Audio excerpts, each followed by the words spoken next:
Assalamualaikum warahmatullahi wabarakatuh.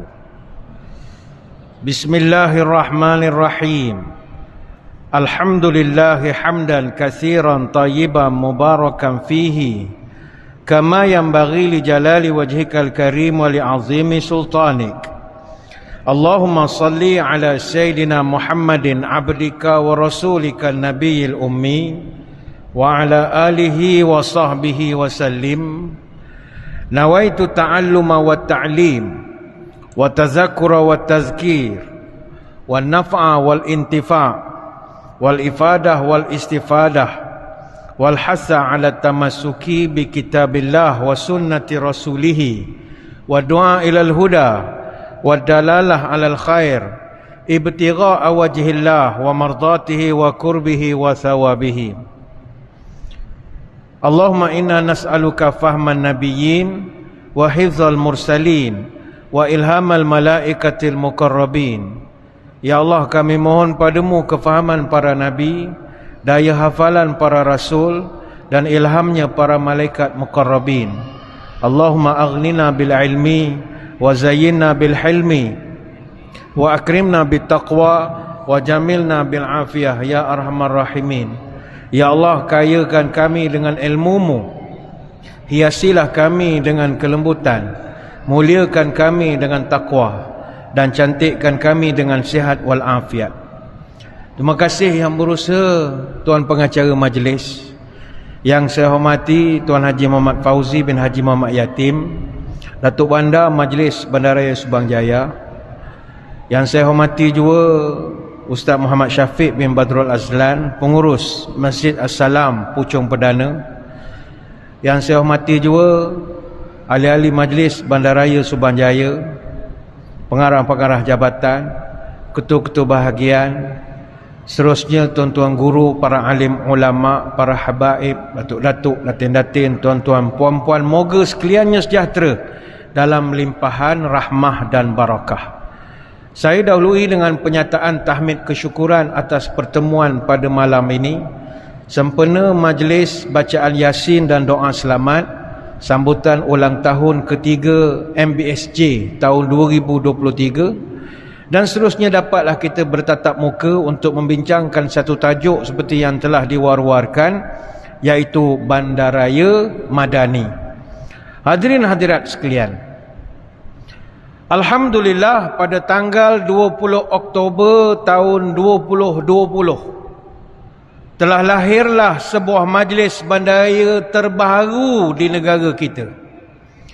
Ketika itu ia adalah bandaraya yang ke-17 di Malaysia, selepas daripada Seremban dinobatkan sebagai bandaraya ke-16 pada 1 Januari tahun 2020. Itulah dia Majlis Bandaraya Subang Jaya, yang selepas kelahirannya lahirlah pula Bandaraya Pasir Gudang pada 22 November tahun 2020, dan pastinya Bandaraya Kuantan pada 21 Februari tahun 2021, dan baru diisytiharkan oleh Menteri KPKT Bandaraya Klang 26 Julai 2023, akan dimasyhurkan pada Januari 2024. Alhamdulillah, hari esok genaplah usia Majlis Bandaraya ini 3 tahun. Dan Bandaraya Subang Jaya ini menjadi kebanggaan kita, khususnya bagi rakyat negeri Selangor, sebab Selangor sekarang memegang rekod memiliki bandaraya terbanyak di Malaysia. Di Malaysia kita ada 20 bandaraya, 4 duduk di Selangor: Petaling Jaya, Shah Alam, Subang Jaya, dan next Kelang. Johor dengan Sarawak ada 3 majlis bandaraya. Pulau Pinang ada 2, dan ada 1 untuk Sabah, Kedah, Melaka, Negeri Sembilan, Pahang, Perak dan Terengganu. 2 negeri belum ada bandaraya. Pertama Kelantan, yang kedua Perlis. Hadirin hadirat sekalian, balik kepada tajuk Bandaraya Madani kita. Istilah Madani ni jangan kita allergic. Kau ada yang alergik macam gatal telinga apa, tak payah. Ini istilah madani, ni istilah agama, dia bukan istilah politik. Madani ini nisbah kepada Madinah Al-Munawwarah. Jelas. Perkataan madani disandarkan kepada Madinah Al-Munawwarah. Di mana Madinah Al-Munawwarah? Di Madinah, di Arab Saudi sekarang. Kalau kita tengok dalam disiplin pengajian Islam, perkataan madani ni banyak digunakan. Sebagai contoh, kalau kita mengaji Quran, kita belajar tentang qiraat. Qiraat ni dia ada beberapa bacaan di dalam qiraat yang dihimpun oleh Imam Asy-Syatibi dalam kitab Matan Asy-Syatibiyah. Ulama-ulama dalam bidang qiraat ni ada ramai. Antaranya Imam Ibn Katsir Al-Makki. Ini orang Mekah. Dia orang Al-Makki. Makki tu maknanya Mekah, bukan Makki Hamun, tak. Mekah, Makki dia panggil. Anak murid dan juga perawinya nama Al-Bazi dengan kumbul. Ada juga ulama namanya Imam Abu Amru Al-A'la Al-Basri. Al-Basri maknanya daripada Basrah di Iraq, bukan Basrah di Kuantan, itu lain. Al-Basri di Basrah di Iraq. Anak murid dan perawinya nama Ad-Duri dengan As-Susi. Ada ulama nama Imam Ibn Amir Abdullah bin Amir Ad-Dimashqi. Itu orang Damsyik, Damascus di Syria. Anak murid dan perawinya bernama Hisham dengan Ibnu Zakwan. Ada ulama namanya Imam Asim atau Abu Bakar Asim Al-Kufi. Kufi maknanya Kufah, asal daripada Kufah di Iraq. Anak murid dan perawinya nama Syu'bah dan juga Hafs. Ada bacaan Imam Hamzah bin Habib Al-Kufi, juga orang Kufah. Anak murid dan perawinya nama Khalaf dan Khalad. Ada bacaan Imam Al-Kisai Imam Al-Kisai Al-Kufi juga. Dia ini Abu Hasan Ali Hamzah Al-Kisai. Dia anak murid dan perawi nama Abu Haris dengan Ad-Durri. Dan ada bacaan Nafi' bin Nu'aim Al-Madani. Kan perkataan Madani itu. Kenapa nama dia Madani? Kerana dia orang Madinah.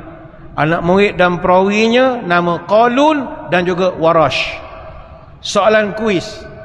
Kita di Selangor, kita di Malaysia, bacaan Quran kita ikut mazhab mana? Ulama mana yang kita pegang? Ini tak ramai orang tahu. Mazhab fiqh kita tahu Syafi'i, tapi bacaan Quran tak ramai orang tahu. Kita di Selangor, kita di Malaysia menggunakan bacaan Imam Asim ataupun Abu Bakar Asim Al-Kufi. Muridnya dan perawinya nama Syu'bah dan juga Hafs. Kenapa kita memilih bacaan Asim? Kita panggil qiraat Asim, riwayat Hafs, Tariq, Syatibi. Apa sebab? Kenapa tak gunakan 6 jalur yang lain? Pada pandangan kita, bacaan Hafs ni paling mutawatir, paling tepat sekali. Sebab Hafs dia berguru dengan Asim. Asim pernah talaki dengan Abdul Rahman As-Sulami. Abdul Rahman As-Sulami pernah talaki depan 5 sahabat besar Nabi. Zaid bin Thabit, Abdullah bin Mas'ud, Muaz bin Jabal, Osman bin Affan dan Ali bin Abi Talib radhiyallahu anhum ajma'in. Dan 5 orang ini pernah baca depan Nabi sallallahu alaihi wasallam. Jadi bacaan kita mutawatir, bertingkat-tingkat sampai ke lidah Nabi yang mulia. Jadi itu premis kita. Kalau ada tuan-tuan nak buat bacaan Imam Hamzah bin Habib, silakan. Tapi kalau makmum mufarakah, jangan salahkan kami. Sebab bacaannya begitu berbeza sekali dengan kita. Jadi, Nafi' bin Nu'aim Al-Madani. Dia ulama orang Madinah. Sama juga ada seorang tabi'in bernama Umarah bin Khuzaimah bin Thabit Al-Ansari Al-Madani. Juga ada tabi'in namanya Al-Madani. Kenapa namanya Al-Madani? Kerana dia orang Madinah. Ada satu riwayat dia pernah bercerita, sami'tu Umar Al-Khattab yaqulu li abi ma yamna'uka an taghrisa ardaka. Saya pernah dengar Umar Al-Khattab beletir kepada ayah saya. Dia kata kepada ayah saya, apa yang kau ni malas sangat menanam pokok dekat tanah kau? Kau banyak tanah, so kau malas tanam pokok. Faqala lahu abi. Ayah saya pun jawab kepada Umar, ana syaikhun kabirun amutu ghadan. Kata ayah dia, Umar, aku ni dah tua, esok dah nak mati lah. Kalau aku tanam pokok hari ni tak sempat hasil, beruk pun tak sempat ambil buah tu, mati dulu aku je, tak sempat nak jaga. Lalu Umar pun beletih, a'zim alaika lataghrisannaha. Lalu Umar pun kata kepada dia, engkau mesti tanam, jangan malas, tanam pokok. Dia beletih kepada ayah dia. Jadi itu tabi'in namanya al-madani. Kalau kita mengaji Quran juga, kita kenal dengan ayat-ayat Quran dipanggil ayat madaniyah. Apa makna ayat madaniyah? Dia Al-Quran ada dua kategori surah. Pertama surah Al-Madaniyah, satu lagi Al-Makkiyah. Apa beza Makkiyah dengan Madaniyah? Umumnya surah-surah yang Makkiyah dia bermula dengan ya ayuhan nas. Tapi kalau Madaniyah biasanya mengandungi ya ayyuhalladzina amanu. Ini satu contoh sajalah. Dalam Quran bilangan surah Makkiyah, surah yang turun di Mekah ada 86 surah. Ni khilaf, ada yang kata 82. Ayat surah yang Madaniyah yang turun di Madinah ada 28 surah. Ada yang kata 20. Kenapa khilaf? Sebab ada 12 surah yang ulama tidak sependapat untuk memasukkannya sebagai surah Madani. Al-Fatihah, Ar-Ra'du, Ar-Rahman, Surah Saf, Taghabun, Mutaffifin, Al-Qadar, Al-Bayyinah, Al-Zilzalah, Al-Ikhlas, Al-Falaq, An-Nas. Ini saja khilaf. Tapi istilahnya tadi adalah Madinah Al-Munawwarah. Sebab itulah kita dalam membangunkan bandar ini, tak kira Subang Jaya ke Petaling Jaya ke Kelana Jaya, apa jaya-jaya lah asalkan ada, kita nak bangunkan bandar kita ini sebagaimana Madinah Al-Munawwarah. Itu cita-citanya. Kita nak membentuk bandar kita ni sebagaimana Madinah berjaya menjadi sebuah bandar yang bercahaya sampai sekarang. Sebab itu dalam konteks pembangunan bandar di Madinah, ianya sangat mustahak. Pembangunan bandar ni benda mustahak.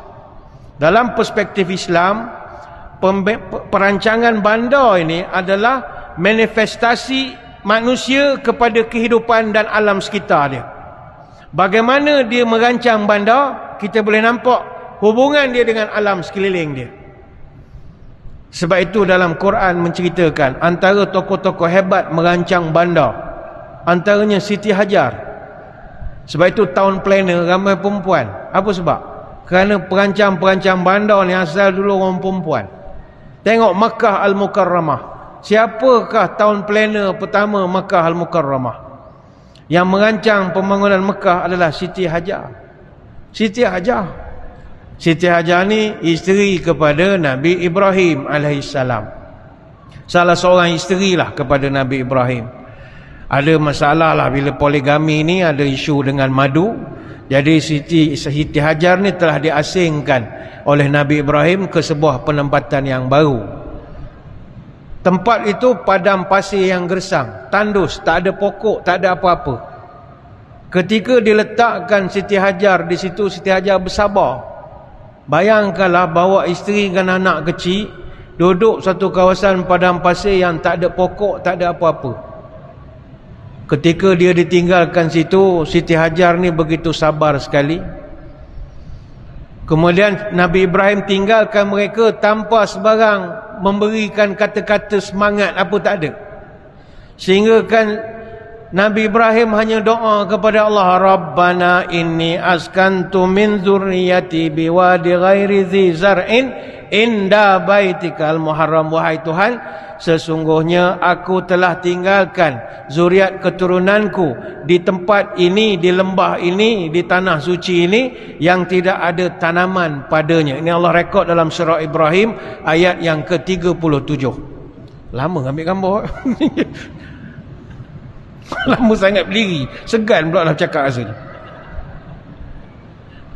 Ketika diletakkan Nabi Ibrahim oleh Nabi Ibrahim isterinya di situ, Siti Hajar tanya kepada Nabi Ibrahim, "Bang, abang nak tinggal kami begini je ke?" Nabi Ibrahim berjalan tak pandang belakang. Siti Hajar tanya kali kedua, "Abang nak tinggal kami macam ni je ke?" Nabi Ibrahim tak pandang pun. Siti Hajar bijak, dia tukar soalan. "Bang, Allahu amaraka bihadza? Abang Allah ke yang perintahkan tinggal kami di sini? Barulah Nabi Ibrahim pusing. Ya, Allah yang perintahkan. Dan jangan tanya aku kenapa. Aku ni hanya taat, never say no kepada Allah Ta'ala. Ni perancang bandar pertama. Dia susun daripada awal sehingga jadi Zam-Zamnya kota yang besar. Hebat. Tokoh-tokoh lain yang terkenal antaranya, kalau tuan-tuan pergi ke Mekah, khususnya kawasan Masyair, kawasan buat haji, kita boleh tengok ada projek Ain Zubaidah. Projek Ain Zubaidah ni pipe panjang untuk menyalurkan air kepada jemaah haji yang sedang wukuf. Air itu begitu panjang, 1200 tahun dulu dah orang buat pipe itu. Dia panggil projek Ain Zubaidah. Saliran air sepanjang 38 kilometer dari Wadi Nu'man ke Al-Aziziyah.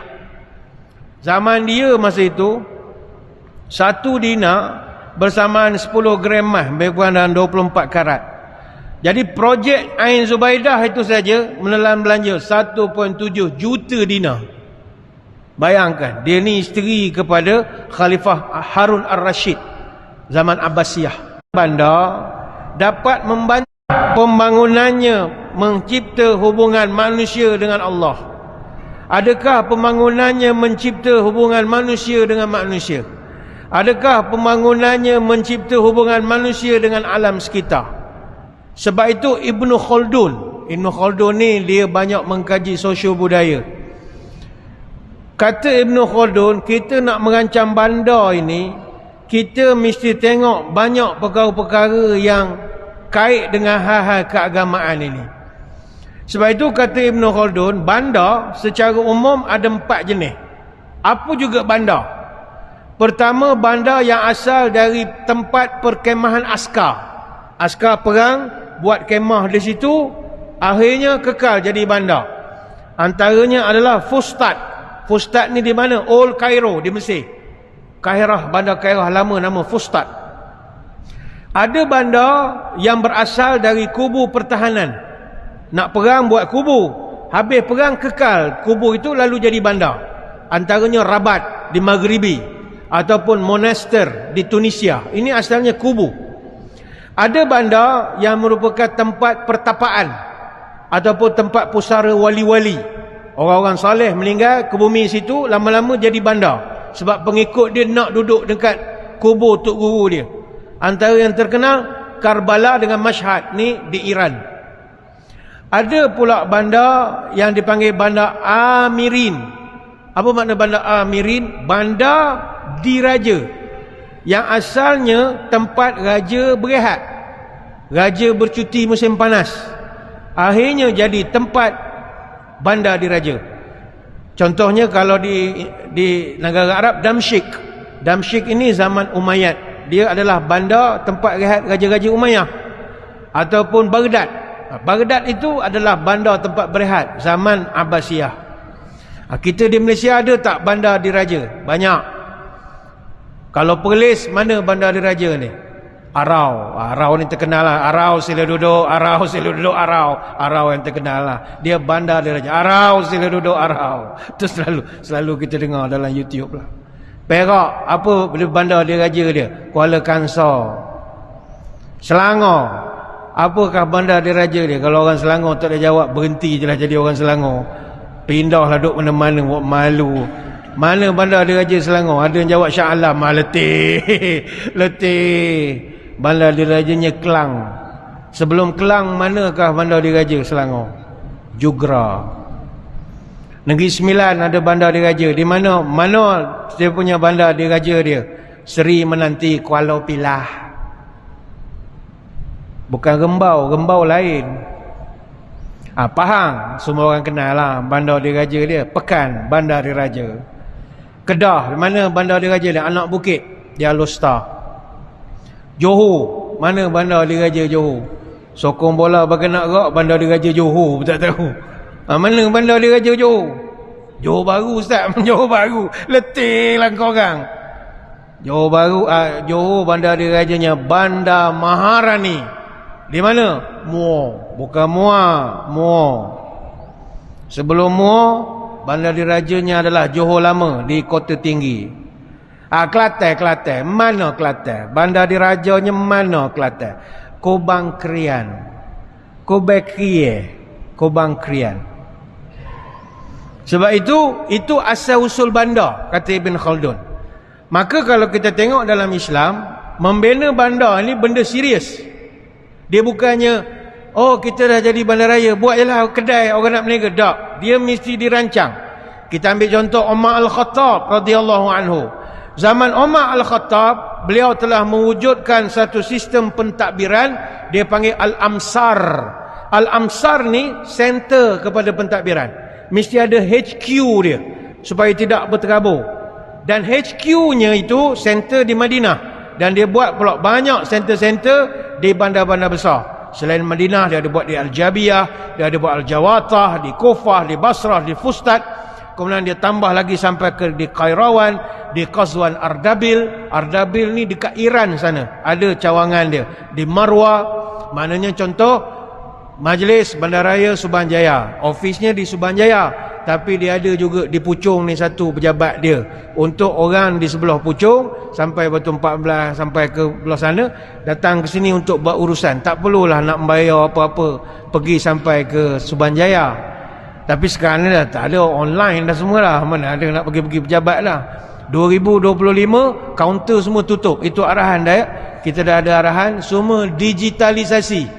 Semua digital. Tak payah pergi kaunter-kaunter habis karen dia. Semua digital. Tahun 2025, tahun 2030 perkhidmatan kerajaan 100% digital. Dah tak ada lagi pergi kaunter. Jadi orang bertugas di kaunter pun kita kena fikir daripada sekarang nak hantar dia ke mana lepas ni. Dok store ke mana yang patut lah. Dah tak ada kaunter lagi dah. 2030 rakyat Malaysia yang tak erti digital diiktiraf sebagai buta huruf. Ada satu kad OKU dia dapat. Anda katalah, tuan ini kena cek kita online je. Oh saya tak kerti. Tu boleh dapat kad. Boleh dapat kad buta huruf. Tahun 2030 sempat lagi lah untuk nak belajar lagi. Zaman Umar Al-Khattab, setiap amsar itu dia buat khittah. Khittah ini macam satu kawasan perumahan. Setiap khittah, rumah-rumah mesti ada fina. Fina ni halaman di tengah. Dia rumah orang Arab, perumahan dia beza dengan kita. Dia buat macam sistem sekolah kita. Tengah tempat perhimpunan, keliling tu bangunan tempat belajar. Tengah tu kosong, fina dia panggil. Di situ kadang ada orang sekarang dia buat kolam, water fountain, tapi mesti ada ruang di tengah supaya orang di situ boleh berkumpul, buat program, ada aktiviti, nak buat sukan dan sebagainya lagi. Dan setiap amsar itu Umar arahkan mesti ada kemudahan. Number one masjid mesti buat. Yang kedua mesti darul qaid, ada tempat jaga dan ada sahan. Sahan ni mesti ada tempat untuk budak-budak bermain. Dan zaman Umar Al-Khattab juga dia amat menitik beratkan kepada infrastruktur jalan raya. Di zaman Umar Al-Khattab, di sebelah utara Madinah, beliau bina 5 batang jalan utama. Dipanggil Manahijuhal Uzma. Arah ke Mekah, arah kiblat ada 4 jalan dia buat. Arah timur ada 3 jalan, arah barat ada 2 jalan. Dan jalan yang dia buat memang ikut spek JKR betul lah. Lebar jalan 40 sampai 60 zirak. Boleh muat 2 ekor unta. Laluan jalan dia. Beliau juga bina jalan-jalan kecil, Manahij Danuha. Luasnya 20 sampai 30 zirak. Dan juga dia buat Al-Aziqah. Buat lorong-lorong sebesar 7 zirak. Sepanjang jalan pula dia pastikan bina marbat. Marbat ini kalau istilah kita RNR lah, tempat orang berhenti, musafir berhenti.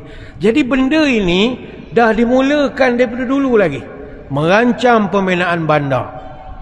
Cuma Ibn Khaldun kalau saya nak kongsikan pada malam ini, dia mengatakan pada kita kedudukan susunan bandar itu sepatutnya menjadi kamuflaj. Kamuflaj untuk keselamatan diri dari pengintipan pihak luar. Saya ambil contoh. Tuan-tuan kalau buka Google Map sekarang, tunjuk lokasi tuan-tuan di Masjid As-Salam Puchong ini, Google Map punya gambar clear betul. Siap dengan bumbung, orang meniaga bubur ada, sate ada, semua ada. Semua nampak. Kita tidak ada kamuflaj. penghalang untuk satelit di luar memandang kita. Kita di langit ni tuan-tuan ada 4,256 satelit yang sedang mengorbit. Ada 1,419 sedang aktif beroperasi. Amerika ada 576 satelit, China ada 181 satelit, Rusia ada 140 satelit, United Kingdom ada 41 satelit, Eropah ada 36 satelit. Ini semua yang direkodkan. Dan 345 satelit dikenal pasti adalah satelit pengintipan, khas untuk Skodeng saja. Tuan-tuan type Balai Polis Puchong, Google Map, clear nampak segala kubu, segala kereta, segala motor polis semua nampak. Tidak selamat. Google Map ni untuk gunaan awam, bukan ni militeri punya. Bayang kalau militeri punya. Saya ingat lagi sharp gambar sampai plate tu dia boleh nampak. Yang dibagi kita ni, yang teknologi sampah-sampah je bagi kita ni. Yang teknologi military grade lebih tepat lagi. Sebab itu kalau kita pergi ke Singapura, mereka akan tanam pokok besar-besaran di Singapura. Mereka tanam pokok saga, pokok takoma. Pokok takoma ni pokok trumpet, Senegal mahogani ataupun broadloader mahogani. Tuan-tuan daripada Changi Airport nak masuk ke bandar, sekeliling tu semua pokok besar. Apa sebab? Selain menyejukkan Singapura, walaupun cuacanya sama dengan kita, tapi sejuk dia lebih sikit sebab banyak pokok. Tujuannya juga adalah camouflage, menghalang orang atas menengok apa yang ada di bawah. Tuan-tuan buka lah peta Singapura, nampak atau tidak? Tak nampak. Dia kanopikan negara dia dengan pokok-pokok yang banyak. Adapun kita tak ada. Siap tulis pula atas bumbung kilang apa. Banyak kalau tuan-tuan naik kapal terbang lalu ada kilang-kilang, siap tulis nama kilang di atas bumbung. Kita boleh baca pula lah, kilang ni senang sangat nak melembak pada atasnya. Itu pesanan daripada Ibn Khaldun. Jadi Subang Jaya ni cerita akan datang lah.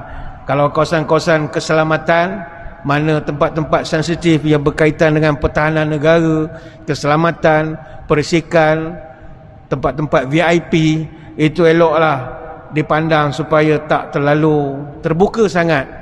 Bukan di depan, di atasnya itu. Jangan sampai orang boleh tengok semua perkara. Kalau rumah Perdana Menteri, si Perdana tu, nampak semua bilik di mana, mana tempat parking kereta, semua ada. Banyakkan pokok. Ini nasihat Ibn Khaldun. Maka balik kepada agama kita tadi, merancang bandar ni tugas mulia. Sebab itu kita semua kena berterima kasih kepada rakan-rakan kita di semua pihak berkuasa tempatan Majlis Bandaraya ini. Sebab mereka ni adalah warga yang merancang tata kota, pembinaan bandar-bandar kita. Tanpa mereka, kita akan jadi tempat yang tidak menyeronokkan. Sebab itulah satu-satunya profession yang broadly based discipline, meliputi kepakaran pelbagai bidang. Daripada strategic planningnya, development plannya, dari segi urban designnya, dari segi environmental, social impact assessment, land use planning, yang kesemuanya berkaitan dengan perancangan perumahan, kawasan perniagaan, pembangunan industri, heritage planning, tourism planning, perancangan sosial. Siapa yang fikir benda-benda ni semua? Pihak berkuasa tempatan. Kita ucap terima kasih pada mereka. Sebab bukan senang nak membangunkan sebuah bandar. Kerana bandar bila dah dibangunkan, kepesatan mahal harganya. Kepesatan ini akan menimbulkan banyak isu. Macam kita duduk di Puchong tahun 2023, bandingkan tahun 2003, bandingkan tahun 1993, bandingkan tahun 1983. Sudah pasti perubahan yang ada sekarang menyesakkan nafas kita. Pembangunan bermakna akan ada kesesakan lalu lintas, masalah isu pengangkutan awam, kemiskinan bandar, isu kekurangan kemudahan infrastruktur, isu penggunaan sumber tenaga, isu urus tadbir bandar dan macam-macam. Pembangunan menyebabkan kita jadi sibuk. Saya malam ni nak kongsi dengan tuan-tuan. Saya tak pernah bercerita benda ni, tapi dah ada di sini saya berceritalah. Saya dengan Puchong ni, saya sangat bernostalgia dengan Puchong. Mengenang old Puchong boleh mengalirkan air mata. Saya dulu duduk di Puchong. Saya duduk di kampung kenangan Batu 13 Puchong. Saya sangat mengenali Puchong. Saya lama di Puchong tahun 80-an. Adik-beradik saya 2-3 orang lahir di Puchong. Saudara mara saya berapa ramai ke bumi USJ 22 tu berlambak. Puchong ni dulu tuan-tuan jauh. Tempat gym bertendang. Tak ada orang nak duduk Puchong. Agak orang Puchong zaman tu pergi Minang anak orang tak ada, agak jauh sangat Puchong ni. Saya ingat lagi dulu kalau daripada bus stand Kelang ataupun daripada PJ State ke Old Town ke, kalau tahan teksi dia tanya nak pergi mana, mau pergi Puchong. Dia tak nak hantar. Sebab dulu nak masuk ke sini, wah, memang estate betul, tak ada orang nak hantar. Macam saya dulu duduk di Batu 13. Batu 13 ni penempatan tepi Sungai Kelang. Maknanya ada beberapa buah kampung lah. Kampung baru Sri Puchong, Kampung Sri Langkas, Sri Andalas, Kampung Sri Aman. Sri Aman tu ada buaya tu, tak tahu dah beranak lagi buaya tu agaknya. Ada Kampung Tengah, ada Kampung Kenangan. Saya dulu di Kampung Kenangan. Akhir tahun 80-an ada satu kapal korek terbalik di sini. Tempat tu sekarang dipanggil Puchong Permai. Kau jangan act sangat di Puchong Permai. Tempat kapal korek terbalik ya. Dek kerana pembangunan, Lebuh Raya Damansara Puchong menghapus segalanya. Hapus semua. Kita nak marah. Mana pergi nostalgia kita? Kalau ikut LDP lah, saya ingat berapa kali menyumpah nak sampai sini. Dia punya jam tuan-tuan begitu luar biasa sekali. Apa sebab? Ini harga pembangunan. LDP ni bukan nak marah ke LDP, marah pula LDP merajuk dekat. Saya dulu sekolah di SRK Dharma Batu 6. Saya sekolah di Batu 6, duduk di Batu 13. Ayah saya pagi-pagi hantar saya ke Batu 12. Kemudian kami akan naik bas KL Kelang sampai Batu 6. Batu 12 ni pun sekarang tak ada tanda dah. Kalau kepada orang muda, Batu 12 ni sekarang tepat dekat selekor besar LDP, dekat kilang traktor itu. Dah tak ada tanda lah. Kalau ada tanda pun tinggal saya ingat masjid saja yang masih ada lagi, dan quarters JKR kalau ada lagi. Kedai-kedai dah tak ada, dah ganti saya tengok dengan Bandar Puteri Puchong apa ke. Dulu situ ada bus stop, ada stesen minyak, ada workshop India nama Ravi, saya ingat lagi. Ada kedai mamak original. Mamak original bukan mamak sekarang main daripada India. Ini mamak betul, Malbari. Pintu kedai pakai papan susun 1, 2, 3, ada nombor lagi. Kemudian ada nasi lemak Sposin, kedai akid depan pejabat pos Batu 12 Sposin. Atas sikit ada kedai 9 pintu setinggan kawasan India. Balai Polis pun saya ingat dah pindah dah pergi ke Bandar Puchong Jaya. Dah tak ada Balai Polis Batu 12. Sekarang ni memang saya nampak tadi lalu nampak ada masjid dengan rumah JKR saja. Yang lain dah tak ada lagi. Bila pergi sekolah daripada Batu 12 ke Batu 6, pemandangan cantik. Pagi-pagi suka lalu kawasan Getah. Jalan kona-kona. Lalu estate Getah. Ada gereja kecil, ada lombong, sekarang semua dah jadi IOI lah. IOI itu asalnya dulu bekas lombong. Setia Walk asalnya kandang lembu. Giant dulu kebun sawit. Tesco tu asalnya tapak gereja kecil, chapel. Saya masih ingat lagi. Bas lalu Bukit Kucai, Taman Tenaga, Kinara, bukan Kinrara, Kinara. Dulu ada hospital tentera. Saya ingat dah tak ada dah. Dah padang jarak, padang terkukuh. Ada Taman Pak Siong, Taman Tenaga, legend lah. Ini orang lama. Kalau engkau duduk mana? Taman Tenaga. Kami tak kacau lah. Orang lama. Dia orang lama sini.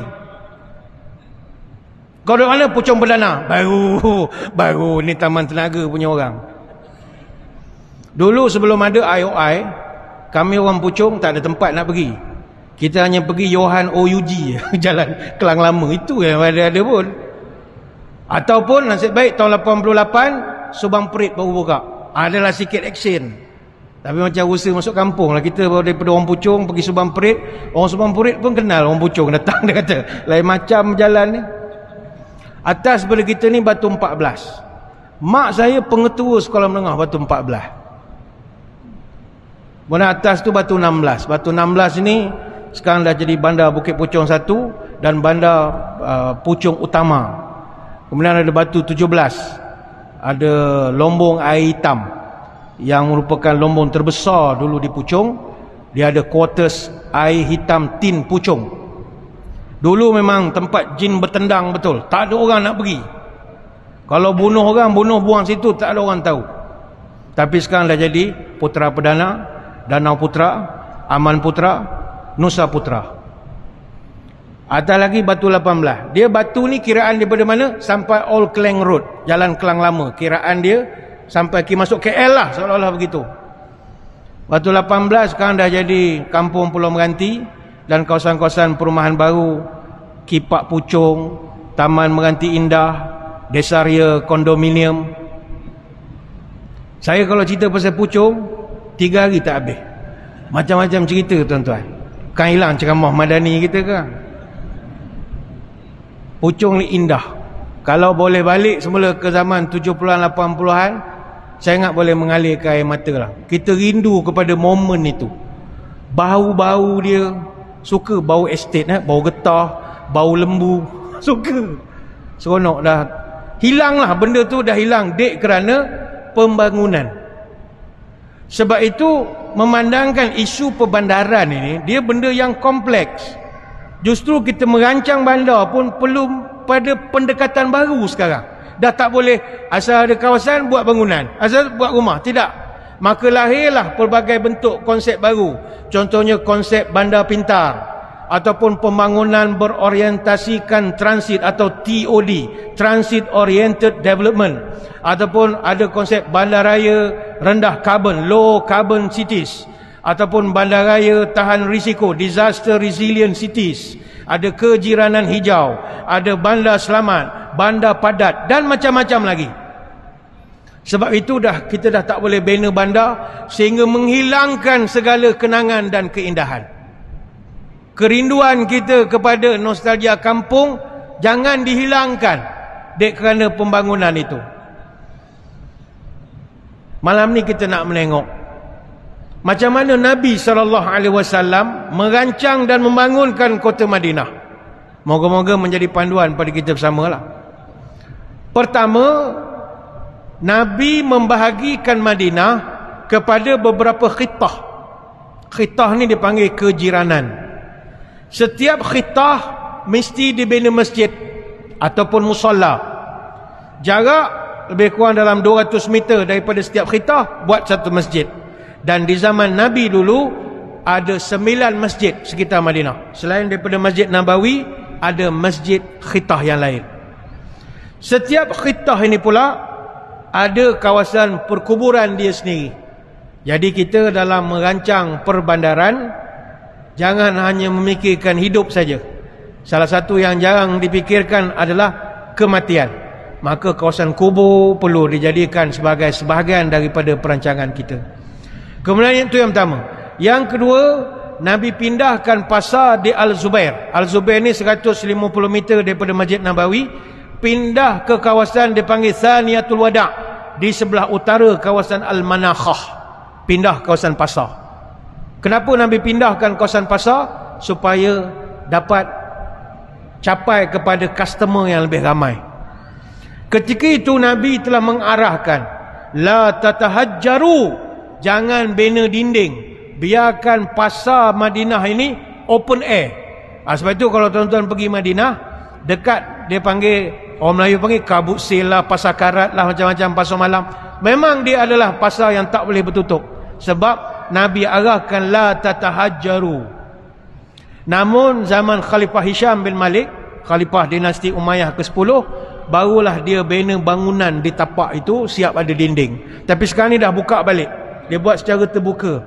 Maknanya Nabi dah lama buat sistem pasar malam. Dah lama dia buat.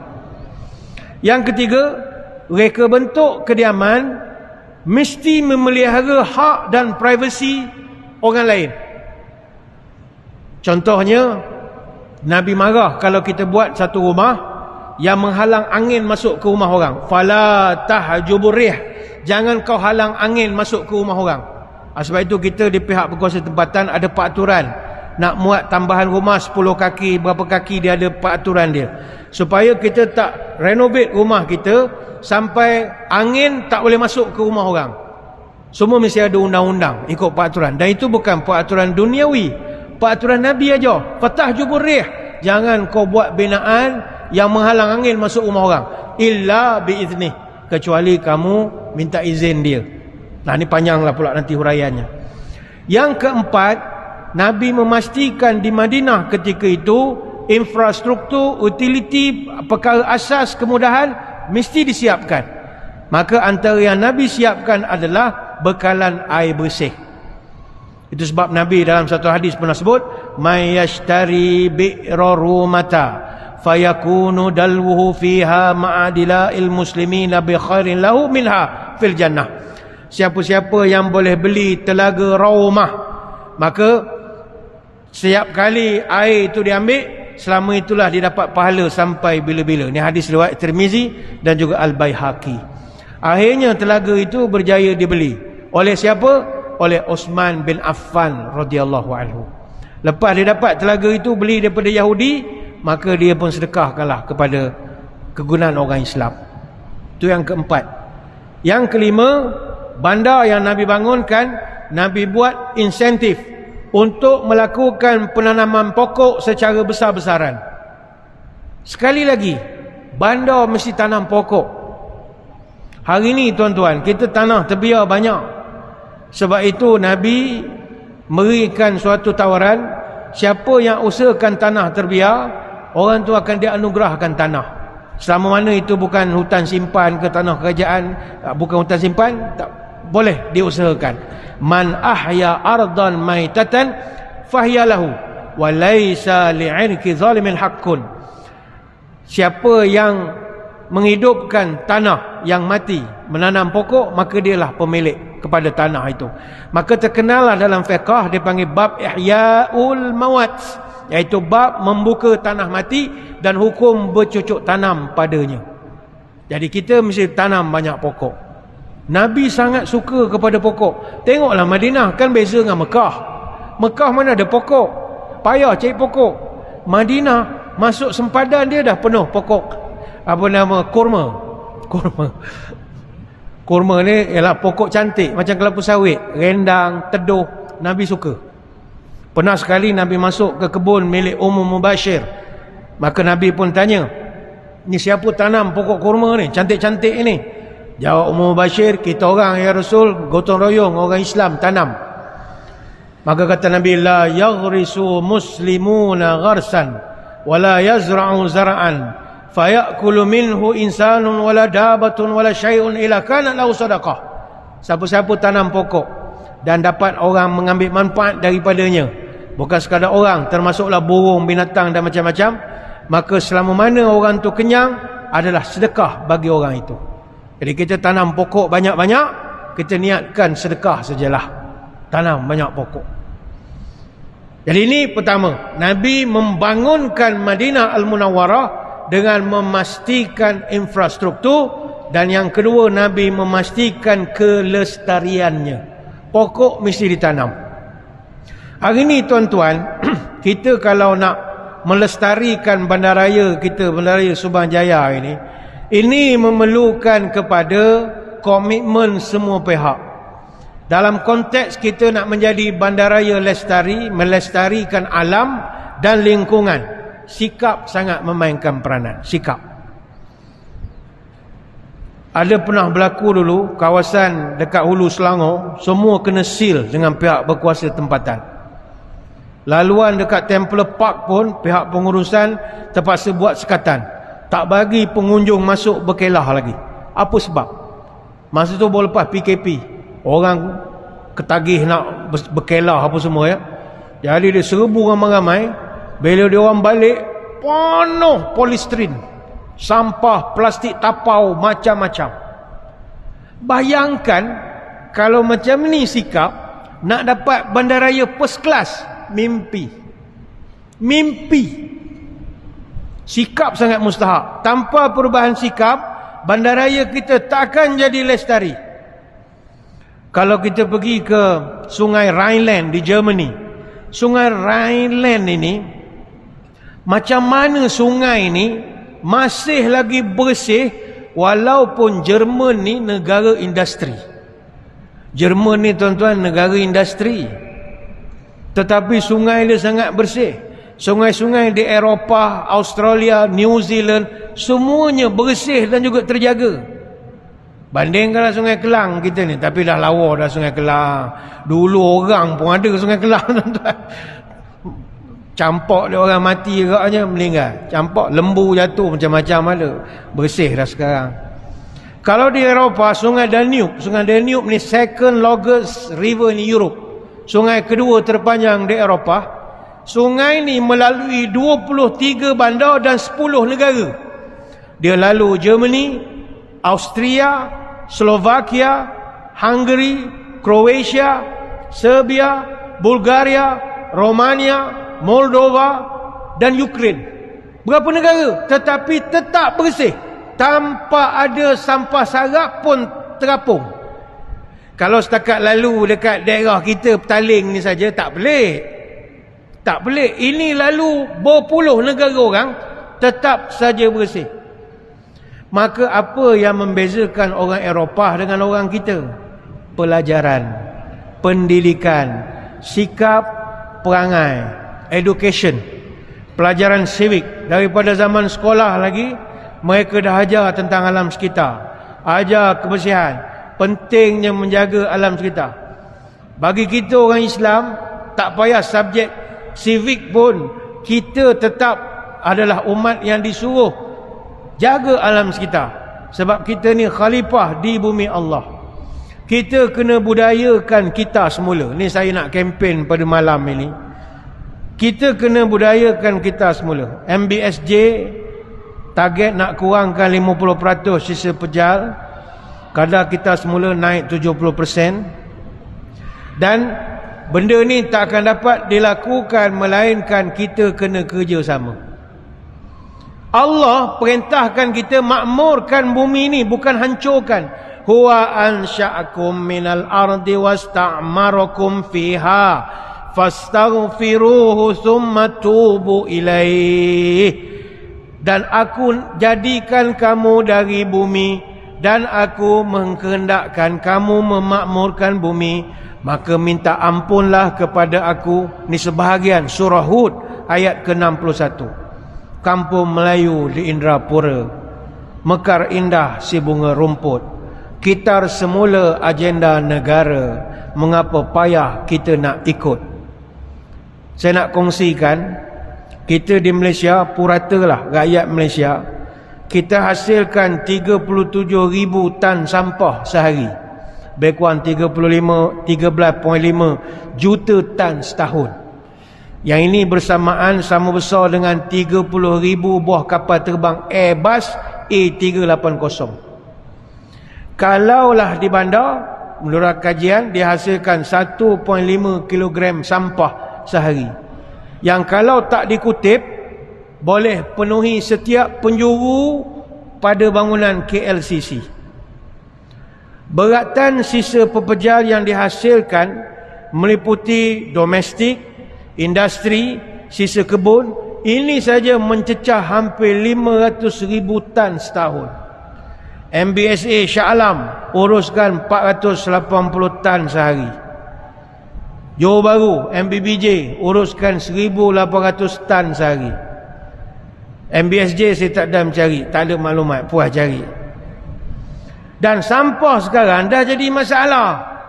Saya baca surat khabar baru-baru ni, Datuk Bandar ada menyebut tahun depan MBSJ belanja lebih kurang dalam 300 juta untuk nak realisasikan bandar pintar, bandar berdaya uni. Tapi dari jumlah itu MBSJ kena bersediakan pembelanjaan 3 juta untuk cost of waste management tahun 2024. Untuk sampah saja 3 juta. Sebab sampah sekarang di mana-mana. Sampah sekarang kita dah tak boleh lari pada sampah. Terlalu banyak sampah. Tak campur sampah masyarakat lagi. Banyak betul sampah sekarang. Kita dah tak boleh lari dari sampah. Kerana sampah adalah sunnatullah. Sampah di mana-mana. Ni kita ada kertas lah, tuan-tuan baca selawat macam-macam. kertas pada tuan-tuan itu bakal jadi sampah. Tisu yang tuan-tuan ambil jadi sampah. Tak tahulah kau ada yang bawa balik frame ke pula. Tak ada. Ada yang salin nota nampak tulis. Itu pun bakal jadi sampah. Simpan di mana? Balik letak sana letak sini, bibik tak tahu ambil buang ya, tak tahu. Botol air ni patut tak pakai dah botol ni, program masjid pakai botol kaca sana. Tak apalah, tak apa, baru kita dah tak pakai dah botol plastik ni. Alam sekitar kita pakai kaca saja. So penceramah belajar minum air pakai jak jelah, apa minum botol-botol. Ni nak buang di mana ni? Semua sampah. Peluh yang keluar tuan-tuan, peluh dengar ceramah, peluh yang keluar tu sampah. Maka sampah ini benda yang sangat rumit. Justru solusinya bagaimana kita sederhanakan kerumitan itu. Bagaimana kita sederhanakan kerumitan itu? Sederhanakan jumlah sampah. Bagaimana nak sederhanakan jumlah sampah? Mudah saja agama ajar. Pertama, benterah sifat membazir. Jangan bazir. Tanpa pembaziran sampah tak ada. Dalam Al-Quran kalimat asrafa, maknanya membazir, ada 23 kalimat dalam 21 ayat. Dan Allah sangat benci kepada orang membazir, sehingga Allah mengumpamakan orang membazir ni adik-beradik setan. Innal mumazzirina kanu ikhwana syayatin. Sesungguhnya orang-orang yang membazir itu adalah saudara mara adik-beradik setan. Surah Al-Isra ayat 27. Orang berzina pun Tuhan tak panggil saudara setan. Orang tak sembahyang pun tak dipanggil adik-beradik setan. Tapi orang membazir itu adik-beradik setan. Mungkin abang, mungkin kakak, mungkin adik, tak tahu mana satu. Tahun lepas pihak kerajaan belanja lebih daripada 2.2 bilion untuk tampung kos perkhidmatan pengurusan sisa pepejal dan pembersihan awam. Kalau kita boleh, kita semula 22% saja daripada sampah, kita boleh jimat 88 juta setahun. Turun ke ladang memetik kacang, hendak dibuat masak lemak. Segala urusan kalau dirancang, sikap membazir pasti terelak. Mari belajar daripada Nabi. Banyak redup perkara redup. Redup alamat hari nak hujan. Banyak hidup perkara hidup. Cara hidup Nabi Muhammad sentiasa jadi teladan. Nabi ni orang hidup tak ada sampah. Nabi hidupnya hampir tak ada sampah. Apa sebab? Dia suka recycle. Pernah Hisham bin Urwah radhiyallahu cerita, dia jumpa Aisyah. Dia tanya, ya Ummul Mukminin, makana Rasulullah ya'mal fi baitih. Nabi kalau kat rumah sambil-sambil dengan family dia buat apa? Kalau di masjid kami nampaklah dia mengajar apa semua. Kalau di rumah apa dia buat? Apa jawab Aisyah? Qalat kana yakhitu thawbahu wa yakhsifu na'lahu. Nabi kalau dia free masa lapang di rumah, dia suka jahit baju koyak dan menampal kasutnya yang koyak. Ini hadis dalam Tabaqat Ibn Sa'ad, juga dalam Musnad Ahmad, ada Mufrad Al-Bukhari, dan juga dalam Sahih Ibn Hibban. Artinya Nabi, dia ni sentiasa guna barang yang masih boleh dipakai. Macam kita kan, kalau koyak kita buang, ataupun kasut kita patutnya boleh dibaiki, tapi sebab kita malas nak beli lagi yang baru. Jadi yang lama apa buat? Ada orang dia suka buat rumah dia macam museum, penuh dalam almari tu dengan kasut dia. Akhirnya tak pakai. Bila tak pakai, membazir. Bila membazir, saudara setan. Dia pun ambil kasut, dia buang. Bila dia buang, dia menyumbang pula kepada masalah alam sekitar. Jadi nak selamat, apa yang boleh diguna balik, guna balik. Oh, saya tak pandai menjahit, Ustaz. Kasut tu sedekah ke orang. Jangan tunggu dah koyak baru nak bagi. Sekarang lah sedekah lagi bagus. Kehidupan Nabi memang menyumbang ke arah sifar sampah. Kita ambil contoh Nabi punya cara makan. Kana Rasulullah ya'kulu bi salasi asabi' wa yal'aku yadahu qabla an yamsahaha. Nabi ni kata sahabat, dia makan hanya 3 jari saja. 3 jari saja. Jari ibu tengah, jari tunjuk, jari tengah. 3 jari saja. Tuan-tuan jangan akan makan nasi 3 jari, buruk betul rupanya. Dia tanya ngapa? 3 jari. Ikut sunnah. Nabi tak makan nasi. La ilaha illallah. Nabi makan buah. Memang sesuai lah 3 jari. Tuan-tuan makan nasi gunalah semua. Buruk sangat guna 3 jari. Jeceh-jeceh. Dah jadi sampah pula dah. Nak makan 3 jari tu makan buah. Nabi makan buah. Mana tak adalah Nabi genggam segenggam. Nabi makan 3 jari saja. Dan kata sahabat, lepas Nabi makan 3 jari, wa yal'aqu yadahu qabla yamsahaha. Nabi lepas habis makan, dia akan cium jilat tangannya sebelum dia basuh tangan. Apa artinya? Nabi makan bersih. Kita makan kan penuh lauk ataupun penuh sisa, tulang macam-macam. Boleh tanya kenapa banyak sangat sisa ni? Ni tinggal untuk jin. Jin apa? Tak ada jin-jin. Nabi makan licin. Sebab bila licin makan, tak ada pembaziran. Oh, tak boleh ustaz nak makan licin, saya ambil banyak. Siapa suruh ambil banyak? Sebab itu sahabat kata Nabi makan 3 jari. Nabi makan sikit. Nabi ni makan sikit. Beza dengan umatnya, sikit-sikit makan. Itu lain. Beza. Bila makannya sikit, maka sisanya pun sikit. Jadi ubahlah cara hidup kita, tuan-tuan. Ni kan lepas majlis ada makan kan? Makan lagi. Dah lah pakai polistren. Contoh. Pakai pula botol mineral desa. Nak letak di mana? Ni contoh, bukan marah. Makanlah. Tapi makan sikit. Tapi sebab dah banyak kita ambil, tamak, akhirnya tak habis. Buang. Tuan-tuan, kita di Malaysia, tiap-tiap hari menghasilkan 15,000 tan makanan dan sisa dapur. 15,000 tan ni boleh memenuhi 7,5 padang bola. Punyalah banyak sisa makanan saja. Dianggarkan sisa pepejal yang sisa makanan saja, rakyat Malaysia pada tahun depan ni boleh meningkat 36,000 tan sehari. Boleh meningkat. Kalau kita tak nasihatkan. Bayangkan di Kuala Lumpur saja, sehari 3,000 tan metrik sehari sisa makanan. Di Pulau Pinang, kajian Persatuan Pengguna, 355 tan metrik sehari makanan. Sebab Penang dia syurga makanan. Apa nasi kandar, pasembol, lasa Penang, cak, kuih tiaw. Tu dia sur, dia sur, nalarkan sur. Jadi makanan banyak.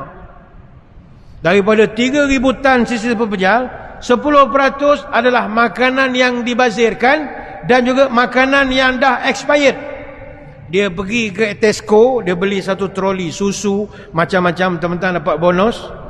Dapat bonus. Sampai rumah dia stok simpan. Dia tak makan pun. Akhirnya ada hari dia cek stok. Rupanya banyak dah expired. Buang gitu je. Itu adik-beradik setan betul tu. Memang adik-beradik setan. Tak boleh digunakan.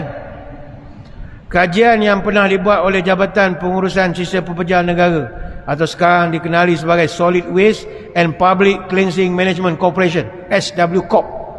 Mereka kaji, kalau Ramadan sisa makanan naik lagi 55%. Setiap hari di bulan Ramadan, tapak perubahan sampah di 8 buah negeri uruskan 15,000 tan sampah. Tak keheran, patutnya bulan Ramadan makin kurang sisa makanan. Tapi tak, Ramadan menokok 55%. Apa artinya? Mencekik lebih pada puasa lagi sebenarnya kita. Jadi ayo kita bantu banner bandaraya kita ini.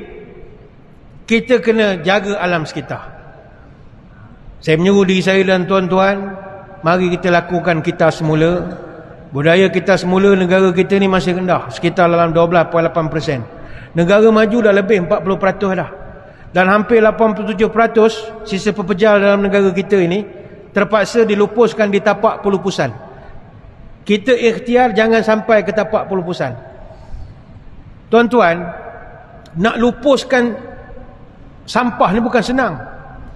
Tisu tandas, berapa lama baru lupus? 4 minggu baru lupus.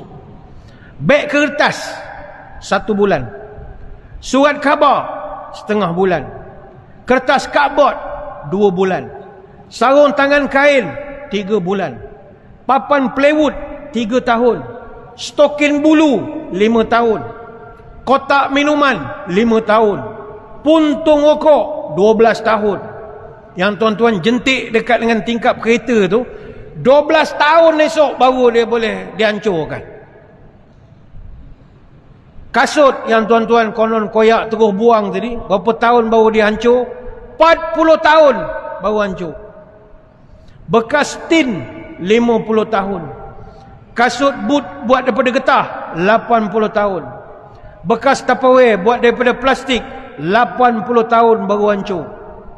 Tin minuman aluminium 500 tahun baru hancur. Mana tuan-tuan tanam hari ni, lagi 500 tahun buka baru hancur. Botol plastik ni tu kita patut dah tak pakai dah. Botol plastik macam ni 450 tahun baru hancur. Baru hancur 450 tahun. Lampin pakai buang anak cucu kita. Habis pakai taruh kat tandas masjid, taruh kat tandas stesen minyak. Kesian betul. Pekerja tak tahu mana nak buat, tak ada recycle lah, buang je lah dalam tong sampah. 550 tahun baru hancur. Beg plastik 1000 tahun baru hancur. Lepas tu Selangor dah tak ada dah beg plastik. Saya kerap datang ke Selangor, Kuala Lumpur. Kalau Selangor, kalau pergi kedai, tak ada lah. Memang tahu dalam baju lah barang. Macam ni lah. Mana kita tahu sini, macam Kuantan lagi Sabtu tak ada plastik. Sini everyday tak ada plastik. Ada masa boleh ke rasuah 20 sen. Tak ambil juga rasuah. Wah, jaga alam sekitar betul. Bagus betul lah. Kaca ni, kaca ni. Kalau main buang-buang, berapa lama baru hancur kalau tanam? 2 juta tahun. Tuan-tuan sekalian, kalau kita tak membantu, maka selama itulah kita tak akan dapat kelestarian bandaraya yang kita sayangi ini. Hari ini tuan-tuan, negara kita mengalami kesan perubahan iklim, perubahan bencana alam, banjir. Saya lama duduk Puchong. Puchong mana pernah banjir sampai kena pindah? Tak pernah. Sekarang kalau banjir, la ilaha illallah, mainan lah pindah. Sekejapan dah banjir, dah pindah. Kejap dah pindah. Saya ingat maklumat yang Serin banjir tu pun lama-lama hancur juga kalau dah kerap sangat banjir. Dulu tidak begini. Apa sebab? Sebab kita mengalami perubahan. Semenanjung Malaysia mengalami kenaikan suhu antara 0.6 darjah hingga 0.9 darjah pada tahun 2030. Kita naik suhu antara 1.2 darjah hingga 1.6 darjah tahun 2050. Sekarang nak sejuk aircon 16, akan datang barangkali 10 baru sejuk. Kenapa semakin panas? Sebab alam sekitar. Sekiranya kita sayang tanah air, mari kita jagalah bandaraya kita ini. Ada banyak langkah yang boleh kita ambil, tapi saya ingat panjang pula uraiannya sekarang. Tuan-tuan pun gaya macam dah lapar sangat dah gaya. Jadi apa yang boleh kita bantu adalah jagalah keindahan bandaraya kita ini. InsyaAllah rakan-rakan kita di Majlis Bandaraya Subanjaya, dengan segala ilmu yang ada pada mereka, mereka akan bantu bangunkan bandaraya kita dengan kemahiran mereka. Tapi kita sebagai penduduk di sini, kita cintakan bandaraya kita ini. Yang bagi tuan-tuan di Puchong, kita cintakan Puchong ini. Sejarahnya ni, Puchong ni dah ratus tahun. Kampung bukan kampung baru, ratusan tahun usianya. Jadi kita sayang kepada legasi kita di sini. Ayuh kita jaga supaya Puchong boleh kekal lagi sebegini indah. Walaupun yalah keluar tol banyak sangat tol. Mungkin orang tu baru pindah. Kalau dia lama duduk sini, dia ada lorong tikus sebenarnya. Kita nak jaga kelestariannya untuk 100, 200, 300 tahun lagi. Saya kira itu sajalah tuan-tuan sembang-sembang malam ini. Kita ni pun ada acara-acara lain lagi selepas daripada ini. Saya mengucapkan ribuan terima kasih di atas undangan. Mohon maaf sebarang kekurangan. Moga-moga kita bertemu pada lain-lain kesempatan. Sekali lagi saya mengucapkan tahniah kepada Majlis Bandaraya Subanjaya di atas sambutan hari ulang tahunnya yang ketiga. Dirgahayu Majlis Bandaraya Subanjaya. Sebelum berpisah, mari kita menadah tangan berdoa. Moga majlis kita ini hendaknya diberkati oleh Ilahi. A'udzubillahi minasyaitonirrajim. Bismillahirrahmanirrahim. Allahumma salli wa sallim ala Sayyidina Muhammad salatan tukhrijuna biha min zulumatil wahmi. Allahumma tawil umurana wa sahih ajsadana wal nawwir qulubana wa thabbit imanana wa ahsin a'malana wa wasi' arzaqana wa ilal khairi qaribna wa li syarri ab'idna wa qdi hawaijana fid dini wad dunya wal akhirah innaka ala kulli syai'in qadir. Ya Allah, panjangkanlah umur kami, peliharakanlah negeri negeri dan bandar kami. Sehatkanlah tubuh badan kami, terangkanlah hati kami, tetapkanlah iman kami, elokkanlah amalan kami, luaskan rezeki kami, dekatkanlah kami dengan kebaikan, jauhkanlah kami dari kejahatan. Bantulah rakan-rakan kami di Majlis Bandaraya Subang Jaya dalam menjaga perbandaran dan bandaraya ini. Kabulkanlah segala doa kami, sama ada dalam urusan agama, dunia ataupun akhirat. Subhanakallahumma wa bihamdika nashhadu an la ilaha illa anta nastaghfiruka wa natubu ilaik. Wa sallallahu ala sayyidina Muhammadin wa ala alihi wa sahbihi wa baraka wa sallam. Walhamdulillahi rabbil alamin. Sekadar itu, wabillahi taufik wal hidayah. Wassalamualaikum warahmatullahi wabarakatuh. Wallahu a'lam. Terima kasih ucapkan kepada saya bersama bahagia Timbalan Mufti Negeri Selangor, Negeri Pahang. InsyaAllah seterusnya majlis